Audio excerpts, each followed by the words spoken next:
Hi, I'm Delpy, and in today's video we'll be covering the Tecno Camon 17 Premier, specifically the overview of this particular device. Funny enough, it has made an appearance in Kenya, not a physical appearance, but then in Kenya they have set pre-orders for the device, and that has allowed us to know the kind of specifications this particular device is coming with. I'm Delpy, and this is Bytes Unlocked. As usual, we can't get the device in hand here to do reviews and other stuff, so what we would basically do is to just talk about the specs that this device comes with so that you know what to expect when the device comes out. Let's just blow out the spec sheet on the Camon 17 Premier. So you're getting a 6.8-inch FHD Plus display. Now take note that they are not going to only release the Camon 17 Premier. Instead, we are also going to have a Camon 17 lineup and maybe a Camon 17 Pro, which might be in other regions, but that would basically be the same as the Camon 17 Premier.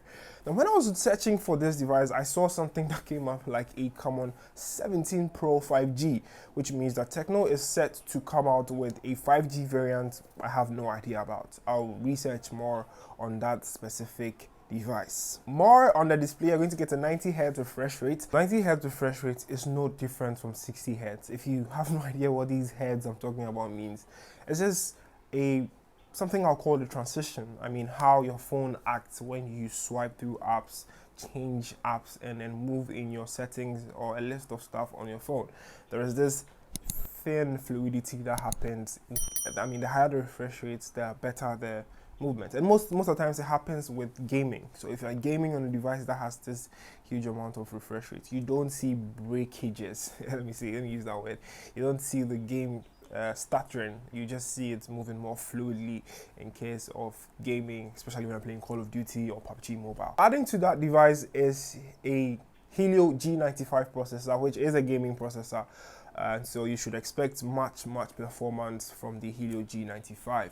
The G there just means gaming, and it's a MediaTek processor, so you would get some minimal lags and stutter in there when you are playing games with the device for a longer period. The cameras. A 64 megapixel main camera shooter, which would come in addition to 3 other camera sensors, which might come in at 8+5, and a VGA camera lens.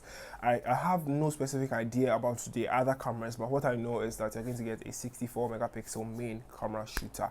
And then you get a 48 megapixel selfie lens, which, you know, it's quite mind-blowing. I just hope it performs very well, like a 12 megapixel sensor on the iPhone would do. Ending it up is the performance on, the Android operating system, which is Android 11, and also iOS, their theme, and you should expect that as well. Yeah, so that's basically it for the video. A 5000 mAh battery, USB Type-C. You still have your headphone jack on there on the device, and that sums it up for the Camon 17 Premier. I will be making more research on the Camon 17 Premier 5G or the Camon 17 Pro 5G for you guys as well. I'm Delpy once again, and this has been it for the overview video of the Tecno Camon 17. Stay safe, and don't forget to wear a nose mask when it's necessary. Peace out.